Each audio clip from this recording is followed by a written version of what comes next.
Weird. Okay. Hello, everyone. My name is Devora. I'm a PhD student at NYU. I did this work with Kedar from Nokia Bell Labs, and I'm going to speak to you about a new language for constructing trustworthy smart contracts. So just to give like a lightning overview, a smart contract is a program that can send and receive cryptocurrency on the blockchain. And it's very, very important for these contracts to be written correctly because malicious attackers can exploit bugs in the contract to drain cryptocurrency funds. So we're going to introduce a new language called ASP. It's a non-standard language for contracts that eases verification and makes verification overall much simpler. The way that it does this is by providing abstract types for common blockchain constructs and by giving the smart contracts a state machine structure to mirror blockchain execution. We also have a proof checker so that users can verify contract-specific properties. And then finally, we compile our contracts to Solidity, which is the most popular contract language so that they can be used on standard blockchains. Okay, now if that didn't make any sense to you, don't worry, we're gonna slow down. And let me just give you a little bit of background on the blockchain. Okay, so the blockchain can just be thought of as a decentralized, trustless setting where you can run protocols where you don't want to have to trust a third party to manage it honestly. So if you want to run an election or an auction, let's say, anything that usually needs a third-party trusted manager, you could do that on the blockchain without needing that third-party trust. And the way that you run these protocols on the blockchain is by writing something called a smart contract. Now, a smart contract sounds scary, but it's really just a regular program like we're all familiar with. The only difference is that smart contracts code and state changes are stored on the blockchain. Now, the way that contract execution is triggered is when you have another account on the blockchain that calls a function from the contract's code. Then the function will execute. It could call other functions. And once that whole cascade of execution is complete, then the state changes are stored on the blockchain. If one of the function calls aborts, then the whole thing is reverted. No state changes are recorded. It's an all or nothing deal. Now, a very, very important part of contracts is that they can send and receive cryptocurrency, and that's made them super, super popular. Now, we're in this decentralized, trustless setting. So to preserve the trustlessness, all contract code is completely visible, right? I don't have to trust that your code does what you say it does. I can read it for myself. And code is immutable because I need to know that once I call your code, it's not going to change. But with so much money stored in these contracts, hackers are using the visibility to scour the code for bugs, and contracts are programs, they have bugs. And the immutability ensures that even if the bugs are found, they can't be fixed because the code is immutable. And this has led to just a ton of smart contract exploitation. I think in 2023, it was like $2 billion were lost to smart contract exploitation. Okay, now we need the setting to stay the way that it is. We need the code to be visible and immutable to preserve the trustlessness of the blockchain. So what can be done to prevent smart contract exploitation? You can make sure that your contracts are correct before you put them on the blockchain. So companies like OpenZeppelin, Certora, and Certicay offer static analysis and testing to find as many bugs as possible. But there are no guarantees, and a missed bug can cost you a lot of money. Instead, there are tools like VeriX and SmartPulse and 2Viper, and they offer formal verification. But smart contracts are generally written in, the standard languages are complex languages. They're inspired by, C, Rust. They have all these complicated features that we're always dealing with. So the verification is complex. Now, to ease that, things like Fsolidm, Scilla, and Move have been developed. These are non-standard languages, and they're designed to simplify the verification. But the problem is that none of these non-standard languages offer robust, accessible verification for standard blockchain contracts. So Fsolidm severely limits the scope of verification. You can't verify like functional correctness. Scilla proofs are written in Coq, which is generally inaccessible to non-experts. And Move is really, really impressive, but it can't run on standard blockchains. So what is a smart contract programmer to do? So we introduced a new non-standard language called ASP, and this is for writing trustworthy smart contracts. The ASP language does this by providing abstract types for common blockchain constructs like cryptocurrency, tokens, timers, and addresses. Usually these types, if they exist, are represented on a very low level that requires extra verification. But in ASP, these are abstract types, so their correct behavior is guaranteed. And ASP contracts are structured as finite state machines, and that mirrors the state-oriented execution of the blockchain. Now, this all helps simplify contracts in general, but for contract-specific properties, we have a proof checker that can verify safety and reachability proofs. And then finally, ASP contracts are compiled to Solidity so that they can run on standard blockchains. Okay, so that's the overview of the language, and now we're gonna just delve into a few of the particulars over here. So first, we're gonna talk about the abstractions. Now, smart contracts are programs, right? So they use a lot of the regular types that we're used to, integers and booleans and maps and all of that. But there are also some blockchain-specific things that they're dealing with. So like I said, one of the most important parts of smart contracts are that they can send and receive cryptocurrency. But in existing languages, cryptocurrency coins don't actually have their own type. They're represented as unsigned integers. Oh, there we go. Now, this is important because once a contract receives cryptocurrency, the code of the contract is going to govern the way that those coins are used. And now that the coins are represented as unsigned integers, a malicious contract can use arithmetic manipulations to obscure the way that those coins are going to be used in the contract. Now, what this means is that if you're writing in a common language like Solidity, your coins are represented as unsigned integers, so your verification is going to require that you're also checking that all of the arithmetic manipulations on these unsigned integers are treating the coins the way that you expect them to be treated. But this is sort of a ridiculous standard because all of these smart contracts are using cryptocurrency. There should just be a type built in for coins. So ASP offers an abstract coin type, which is going to ensure that coins are behaving the way that we expect them to behave. So a coin type in ASP can be thought of as a jar that holds your cryptocurrency, and there are just three operators. There's value, so that tells you how much cryptocurrency is in the coin. Move lets you move cryptocurrency from one coin type to another. And move all lets you move all of the coins from one coin to another. And that's it, that's all that they can do. So now instead of having this like verification on the unsigned integers and all the arithmetic manipulation up in the air, you know that this is all that the coins can do. You can very easily follow what they're doing. So this simplifies the verification. I also want to focus on another type in ASP, the timer type. And this is actually sort of an unusual type. I haven't seen other languages offer something similar. So the timer type is going to be helpful for reachability proofs. Now, just a little background, the way that time is treated on the blockchain is time is measured by the growth of the chain. And the blockchain grows sort of in an uneven, non-deterministic manner. So to mirror that, timers in ASP progress non-deterministically. They're implicitly linked to a finite state machine. So this state machine starts in state off. It moves to an active state with the set operator. And then after some non-deterministic number of steps, it's in the state fired. And then you can use the reset to sort of start the whole cycle again. But I'm going to talk a little bit about timers in a while because timers are very, very useful for simplifying reachability proofs.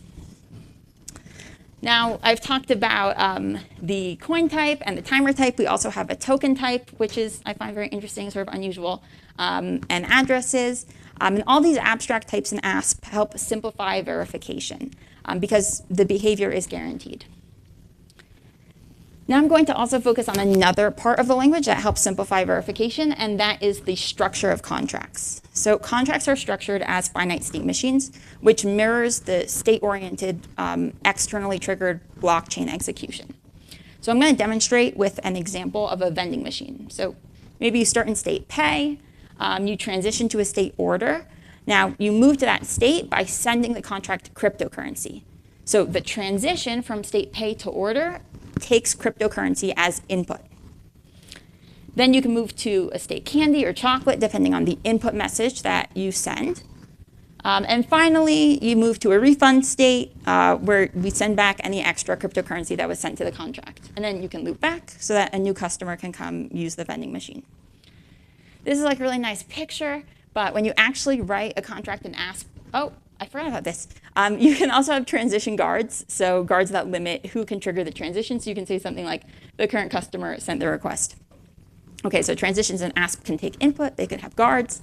This is like a nice picture. When you actually write a contract in ASP, it looks something like this. So users go state by state. So they'll say what state they're specifying, all the different transition actions that you could take at that state, so like the actual transitions. Any inputs that the transition can have. So that last transition doesn't have any input. That's a tau transition. Guards that transition might have.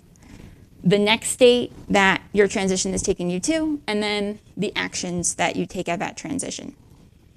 Now, just to like explain these, the transitions are all loop-free.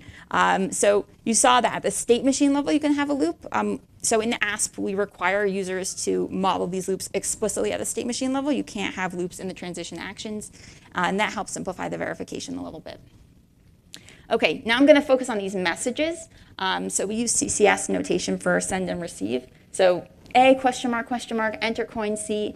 That's we're receiving an enter coin message from an address that we call A, and it takes in this argument C. So at the beginning of a contract, users specify all the messages and the type. So enter coin has type coin. And then all the way at the end, that last transition sends paid. So we see over here paid, refund is of type coin, so paid is a coin. So we refund the customer the coins that they have sent in. So we're sending back cryptocurrency.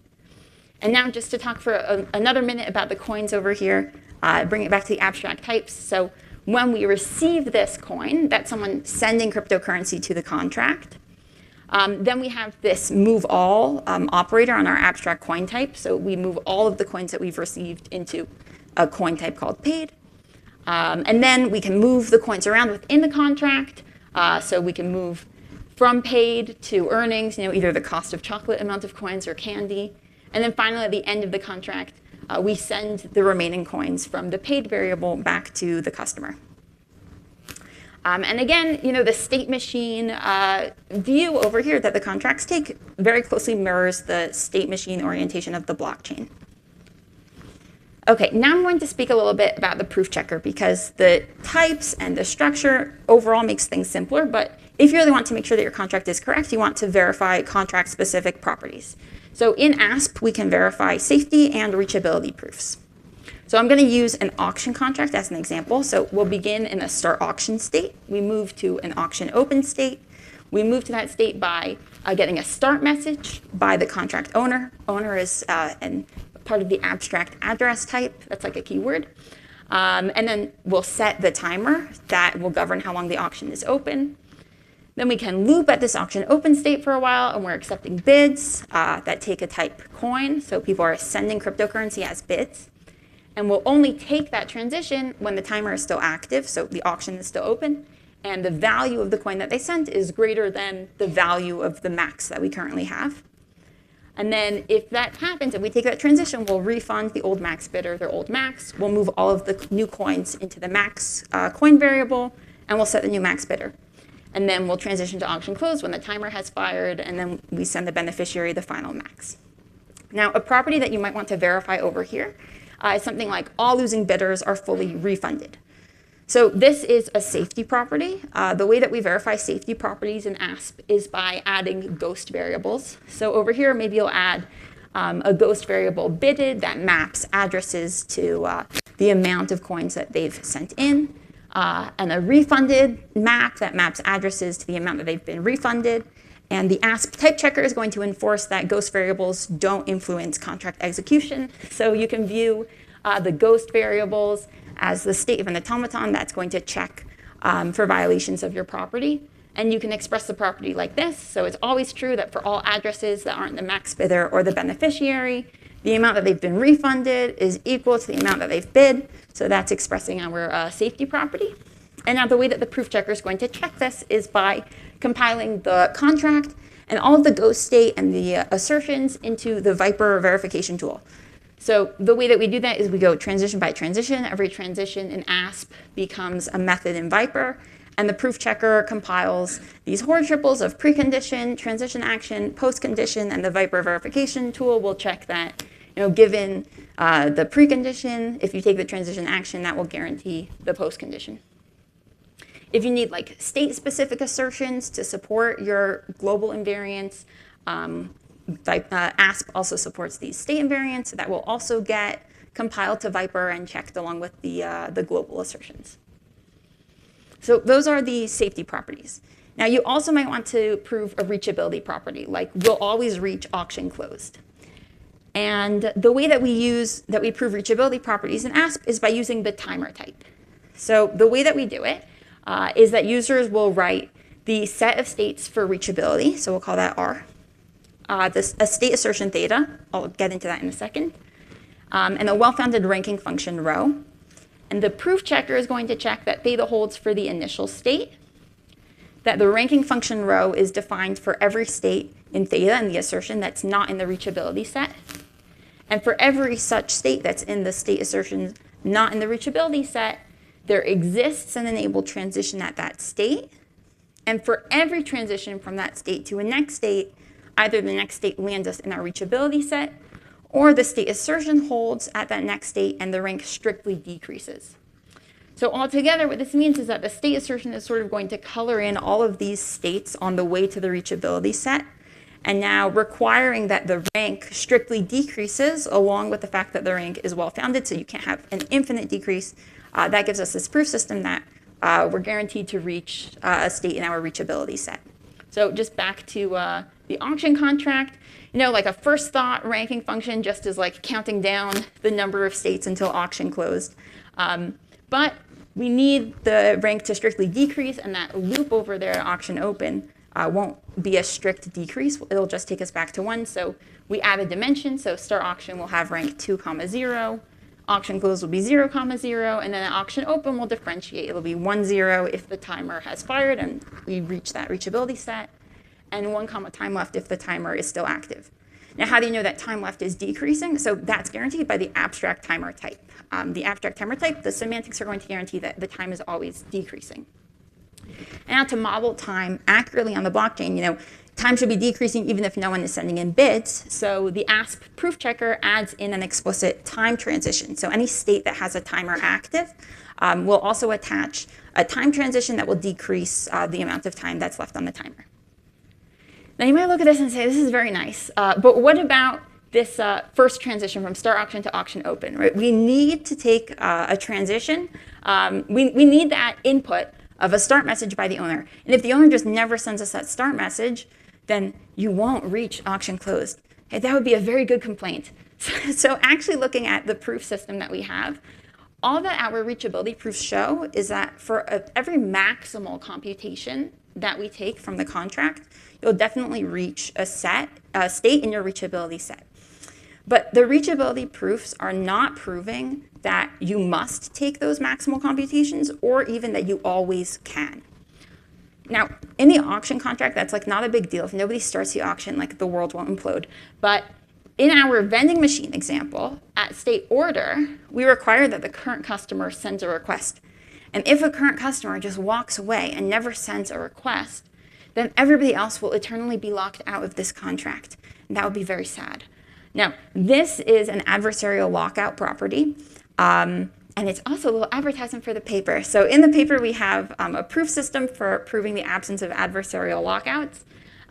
Go see it. It's very interesting. We're in the process of implementing that as a proof system that an ASP user can use. Happy to talk about that some more afterwards. All right, finally, once you've verified a contract in ASP, we compile it to Solidity so that it can be run on a standard blockchain. And what we want to know is that once you verify these properties in ASP, those properties should still hold once it's been compiled to Solidity. And our compiler is going to guarantee this by preserving the semantics of the ASP contract in compilation. So the first thing it has to do is we have to go from the state machine view of ASP to the function-based view of Solidity. So every message in ASP becomes a function, a public function in Solidity. And again, the messages are things people send to the contract. Functions are things that people call from a contract, so that's like the one-to-one. Then we do case analysis on the state to determine what action to take given the message and the state that we're in. So, if you try to call a function, that isn't in the appropriate state, it will revert. And then if you're in the proper state, then it will give you the transition actions that you take. And then the other thing that we have to do is we have to add runtime checks to ensure that the Solidity contract is respecting the abstract types and the behaviors of the ASP contract. Now, if a runtime check fails, that will also revert the transaction. So with these reverts, we end up with a language inclusion property. So not language equivalence, but inclusion. So every successful transaction of a compiled Solidity contract, meaning it doesn't revert, has a corresponding execution contract in ASP. So what this gives us is that safety properties in ASP are going to be true. Once they've been proven in ASP, they also hold for Solidity. And for the reachability properties, assuming we're taking those maximal computation and you're not reverting transactions, the reachability properties proven for ASP will also hold for the compiled Solidity contract. So users can rely on the verification at the ASP level for the Solidity code. Now, just to sum up, ASP is a non-standard contract language that leverages abstract types and a state machine structure to simplify verification. The proof checker lets you verify contract-specific safety and reachability properties, and then it's finally compiled to Solidity so that it can run on a standard Ethereum blockchain. ASP is going to be open source. We just got like the industry approvals that we need, but there's like holiday backlog, so it won't be up for like another week or two. In the meantime, we have example contracts here or open source in a few days. I guess that's probably optimistic. It's probably more like a week or two. But you can check out the example contracts in the meantime. We'll have a tutorial up once the language is open sourced also. The example contracts here are modeled on contracts in other languages so that you can sort of see the difference between ASP and these other languages.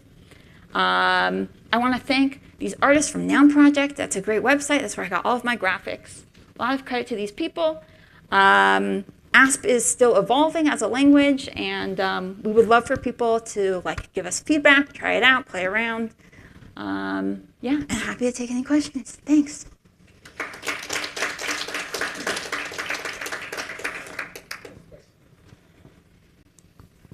Yeah, thank you for the very interesting talk. If I can, maybe two quick questions. So the state machines, they are over some abstract data types. They look like finite. So is this true that the whole system is finite state? Yeah, it's a finite state machine, yeah. Okay, yeah, so that's, and then it looks like very good that you solved the problem of somebody inserting the malicious code, because now everything is verified. How do I know that your compilation did not introduce a malicious code? How can you convince the blockchain users that your translation is actually, as you claim, safe for them? Yeah, no, it's a good question. I mean, the language will be open source, so that will include the compilation to Solidity. It's a pretty straightforward compilation. We're not putting the open source on the blockchain because then we can't modify it. But it's open sourced and available for everybody to see how we compile it to Solidity. So, yeah, but if you don't want to read through the case for the others. You could also see the code before you put it on the blockchain, and people did not see the problems, and now. Well, there's just so the difference is that in contracts that people are exploiting, so you can read the code, but you want to verify that the code is bug-free. Over here, we're saying, you can see the way that we compile ASP contracts to Solidity, and then the Solidity code will go up on the blockchain. So you do have that compilation step, but the compilation is pretty straightforward, and the open source will let everybody see the way that the contracts are compiled. You can look at the compilation for yourself. So, yeah. Does that make sense? So maybe a quick follow-up question Yeah. Is the compiler from ASP to Solidity something that you protect, or can people write their own compiler, which could potentially, produce bad code? Oh, I see what you're saying. As in, you want to know if somebody else writes a contract in ASP and says, oh, this is the compiled Solidity version, but it's not the compiled Solidity version. I understand. So what anyone could do is take, oh, right, and then you want to know Right? They're not posting the ASP code to the blockchain, only the Solidity code. Yeah, that's a good question. If people make the original ASP code available, then anyone could run it through our compiler to get the compiled Solidity code and verify that the compilation is correct. But if they don't put up the code, then I guess that would be a reason to be suspicious that it's not the original, the true compilation. Yeah. Yes. So in smart contracts, many of the bugs or attacks are not so much about a problem in a method, in a pre-post condition, but the interaction with other contracts or the power of different agents. So in one of your examples, you were expressing the property, every participant will be refunded. Mm-hmm. So which seems like a temporal property. But I will try to do a follow-up question. How did you implement that? Oh, the all losing bidders, that one? We'll go all the way back to that.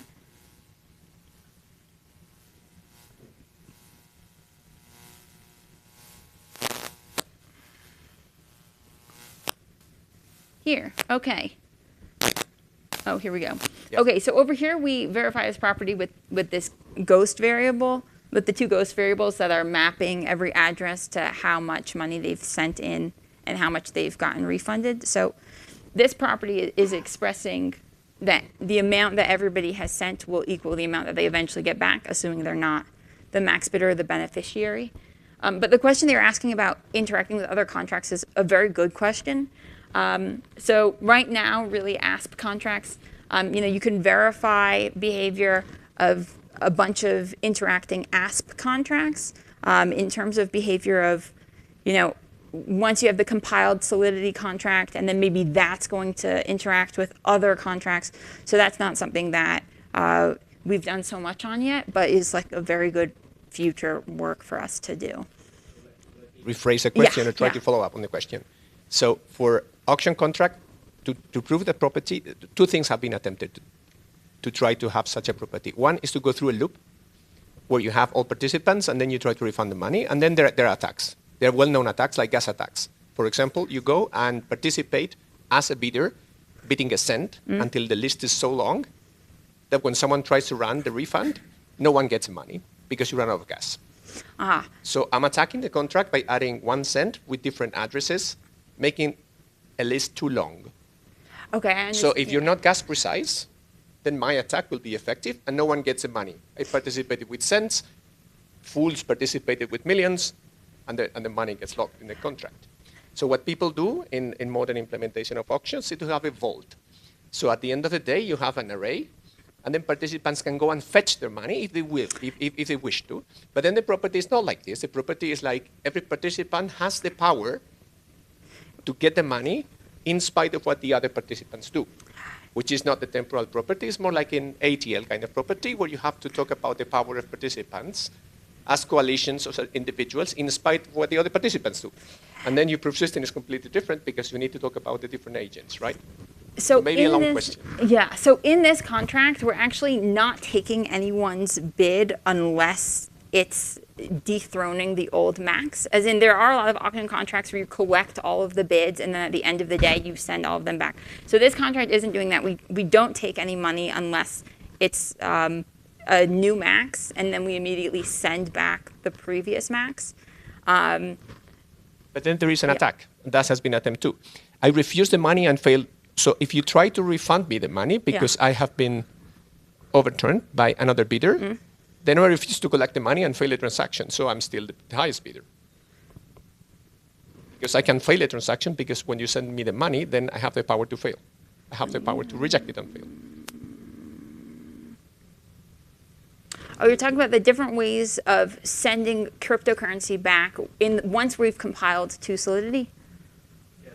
As in there are different, right? Okay, yeah. So on the compilation to Solidity, which precise one we use? Kedar, I can't remember which one we're using. Yeah, I didn't know. So, yeah. Yes. This sounds like a very interesting discussion to take offline in the interest of time. So let's please thank the speakers for the wonderful